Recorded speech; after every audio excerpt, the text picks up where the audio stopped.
मुझे दिनकर की वो पंक्ति याद आती है कि गुनाह उनके भी लिखे जाएंगे जो तटस्थ और मौन रहे। जो तटस्थ और मौन होकर नाटक देख रहे हैं वो भी गुनाहगार हैं। कम से कम मुझे लगता है कि उसूलों पर आए तो टकराना जरूरी है, जिंदा अगर हो तो जिंदा नजर आना जरूरी है। तो मैं समझता हूं कि जिस दिन आप संगठित होंगे और देश के कानून के मुताबिक आप चीज़ों को स्वीकार कर ग्रहण करेंगे और जिसका जो अधिकार है उसे दिलवाएंगे, तो मुझे लगता है कि वही आपके स्वाभिमान का सबसे सर्वोच्चम दिन होगा। और ये तो वैसे भी भारत का स्वर्ण काल चल रहा है, सनातन काल चल रहा है, तो इसमें भी आप संगठित नहीं हुए तो मुझे नहीं लगता कि आप कभी संगठित होंगे। धर्म को ढाल नहीं बनाना चाहिए, शोभा नहीं देता। महादेव की प्रतिमा आप हाथ में रख करके उनकी अभय मुद्रा की बात करें, क्या अभय मुद्रा होती है सो बताइए पहले। हिंदू हिंसक नहीं हो सकता, हिंदू तो सौम्यता का प्रतीक है। जो कहता है कि गंगा को माँ मानो तो मैं गंगा माँ हूँ, ना मानो तो बहता पानी। जो पर्वतों को पूजता है, जो वनस्पतियों को लगाता है, वो हिंसक कैसे हो सकता है? How can be possible? कोई एक धर्मशास्त्र ऐसा दिखाइए जिसमें जाति का जिक्र हो। मैं आपके तमाम व्यूवर से कहता हूँ, बताइए कोई एक शास्त्र ऐसा बताइए जिसमें जाति का जिक्र हो। तो पलट कर क्या जवाब आएगा जानते हैं? हम तो वर्ण की बात कर रहे थे। तो अच्छा, वर्ण का कहाँ लिखा है? तो ये कहेंगे मनु संहिता की बात कर रहे थे। तो मैं कहूँगा श्रीमद् भगवत गीता अध्याय नंबर 4 श्लोक नंबर 13 पन्ना नंबर 176, उसमें स्पष्ट लिखा है कि चातुर्वर्ण मया सृष्टम गुण कर्म विभाग्यशा। गुण और कर्म के आधार पर भगवान ने कहा कि चीजें बांटी जाती हैं, जाति के आधार पर नहीं। नमस्कार, बहुत बहुत स्वागत है आप सभी का हमारे चैनल सच टॉक्स में और मैं हूं आपके साथ शिवानी मांगवानी। तो जैसा कि आप जानते हैं, हम रोज आपको किसी ना किसी ऐसी खास पर्सनालिटी से रूबरू कराते हैं जो अपने आप में एक खास पहचान रखते हैं। उनसे ट्रेंडिंग मुद्दों पर बात करते हैं, क्या चलन चल रहा है, इंफॉर्मेटिव चीजों पर बात करते हैं। तो आज हमारे साथ एक और खास मेहमान हैं जो कि हैं स्वामी दीपांकर महाराज जी, जो कि अपने विचारों को लेकर लगातार चर्चाओं में रहते हैं। वो एक संत हैं, वो एक समाज सुधारक हैं और सनातन धर्म पर बोलने को वो कभी पीछे नहीं हटते हैं। और देखा जाए तो यही वो एक व्यक्ति हैं जो कि सनातन धर्म को आगे लगातार बढ़ाते हुए नजर आते हैं। तो आज हम उनसे खास बातचीत करेंगे कुछ सवालों को लेकर। तो सर, सबसे पहले आपका बहुत बहुत स्वागत है। धन्यवाद।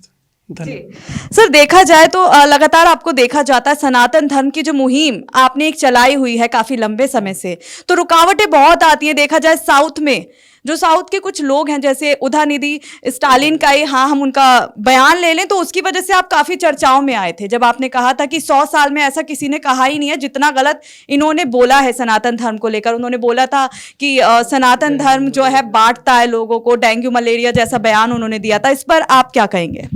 इतना ही कहूँगा कि जिनके दादा का नाम करुणानिधि था, भगवान राम का एक पर्यायवाची है और वो कहता है कि सनातन के खात्मे होने चाहिए या सनातन डेंगू मलेरिया। मैं समझता हूँ कि राजनीति का सबसे निम्न स्तर इसको कह सकते हैं कि जिसे अपना लक्ष्य साधने के लिए 100 करोड़ लोगों के धर्म को नीचा दिखाना पड़े, और उससे ज़्यादा दीनता और हीनता उन लोगों की कहूँगा जो हो रहे कुठारेघात को मौन होकर देखते हैं। मुझे दिनकर की वो पंक्ति याद आती है कि गुनाह उनके भी लिखे जाएंगे जो तटस्थ और मौन रहे। जो तटस्थ और मौन होकर नाटक देख रहे हैं वो भी गुनाहगार हैं। कम से कम मुझे लगता है कि उसूलों पर आए तो टकराना जरूरी है, जिंदा अगर हो तो जिंदा नजर आना जरूरी है। तो कम से कम आप विरोध तो करिए ना। आप मौन रह करके क्या जीत पाएंगे? आप विरोध तो करिए। देखिए कि अन्य किसी धर्म के लिए कोई बोलता है? नहीं बोलता, सबको पता है। एक आपको टेकन फॉर ग्रांटेड लिया जाता है, आपको कोई भी बोलकर चला जाता है। तो कम से कम ऐसा इस देश में जरूर हो कि कोई एक देश का सियासतदान हो जो 80 करोड़ लोगों की भी सोचे। उनके बारे में कोई बोले तो वो पलट कर उत्तर तो दे। आज मैं बोल रहा हूं, कल को दुनिया में और लोग भी बोलें। कम से कम जब हम किसी को गलत नहीं कह रहे तो हमें कोई गलत क्यों कहे, और वो भी अपने स्वार्थ की सिद्धि के लिए। तो मैं समझता हूं कि इससे ज़्यादा रॉन्ग, इससे ज़्यादा गलत, इससे ज़्यादा निंदनीय मैं समझता हूं कि कोई स्टेटमेंट नहीं हो सकती।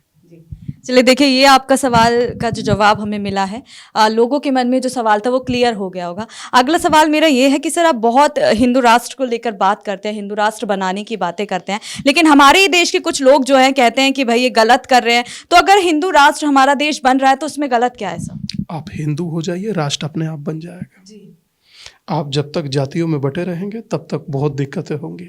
जिस दिन आप संगठित हो जाएंगे उस दिन आपको कहना नहीं पड़ेगा कि बना दीजिए, आप अपने आप ही चीज़ों को कर लेंगे।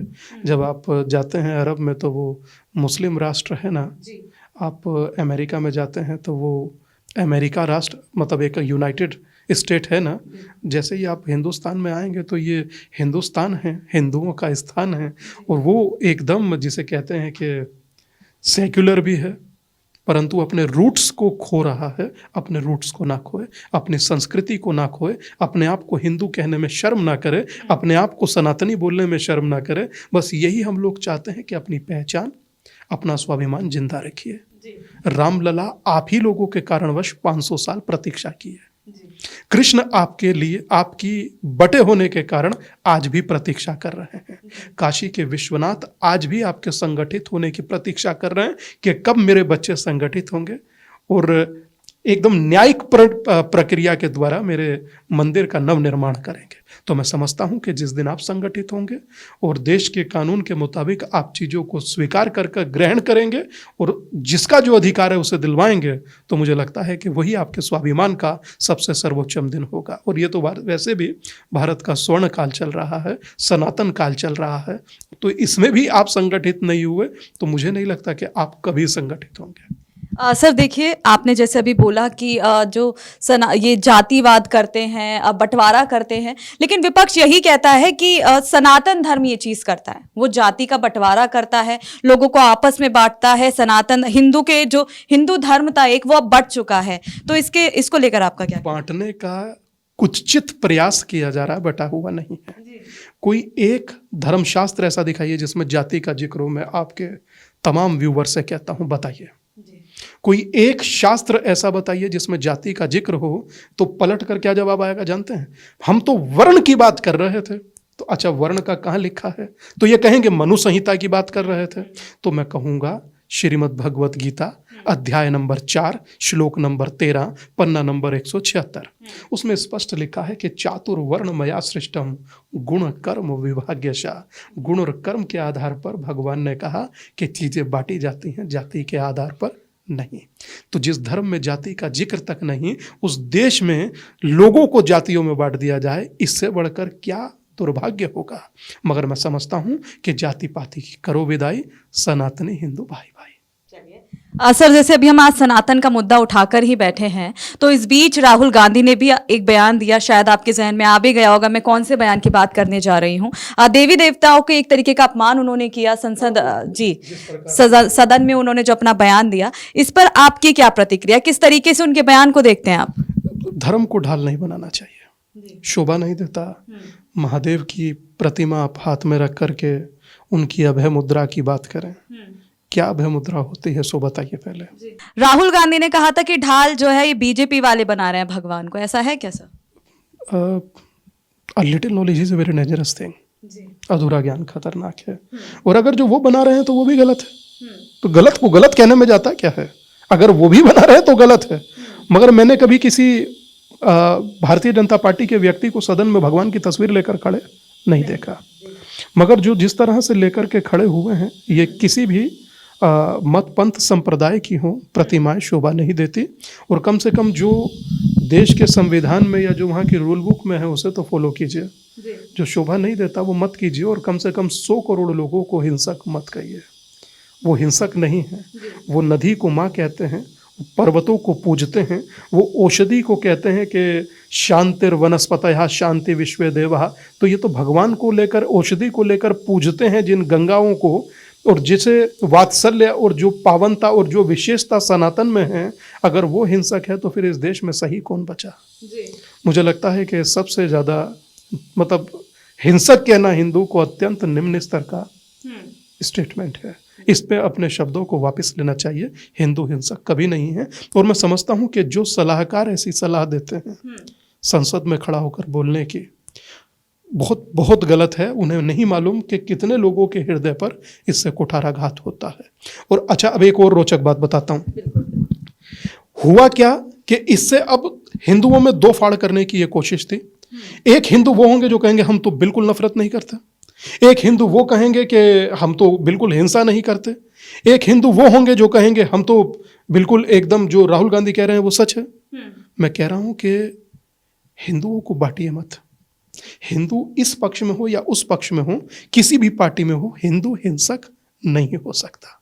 यानी कि जो विपक्ष कह रहा है, मतलब ये वही एक थ्योरी है कि 20% हमारा और 80 में बंटवारा। तो मैं समझता हूं कि ये थ्योरी गलत है।